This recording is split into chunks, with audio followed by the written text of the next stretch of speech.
آپ نے کبھی سوچا ہے دنیا میں کچھ چیزیں ایسی ہوتی ہیں جنہیں ہم روپے سے خرید نہیں سکتے، جنہیں دعاؤں میں بھی مانگ نہیں سکتے، جنہیں دعائیں بھی ہمارے پاس نہیں لا سکتی۔ آپ نے کبھی سوچا ہے بعض دفعہ وہ چیز ہمارے پاس پوری دنیا ہوتی ہے، دل کی دنیا، تو کیا زمین پر انسان دل کے دنیا کے بغیر زندہ رہ سکتا ہے؟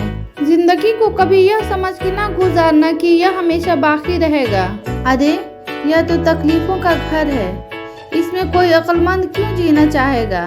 انسان کو دعا کرنا چاہیے کہ اللہ کسی پر بھی بوجھ بنانے سے پہلے اپنے پاس بلا لے۔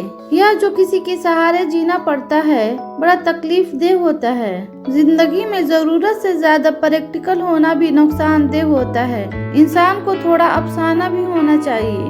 آپ کی زندگی میں کچھ ایسا خواب بھی ہونا چاہیے کہ جب بھی آپ زندگی کی بھاگ دوڑ سے تھک جائیں تو آنکھ بند کرنے پر یہ خواب آپ کے اندر معطر احساس پیدا کرے۔ انسان جتنا گناہوں سے بچتا ہے اتنا آنکھوں سے پردہ ہٹتا ہے، ان لوگوں کی حقیقت نظر آنے لگتی ہے، دھوکے باز لوگوں سے پہلے ہی واپس آتی ہے۔ یہ ہدایت ہے، یہ آپ کو قرآن سے ہی ملے گی اور یہ کوئی نہیں سکھائے گا۔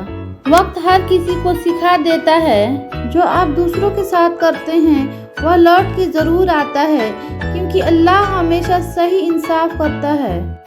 میرے پیارے اللہ، آپ میرے دل سے ہر وہ محبت نکال دیں جو آنکھوں کو تو اچھی لگتی ہے مگر میرے دل کو بیمار کر دیتی ہے۔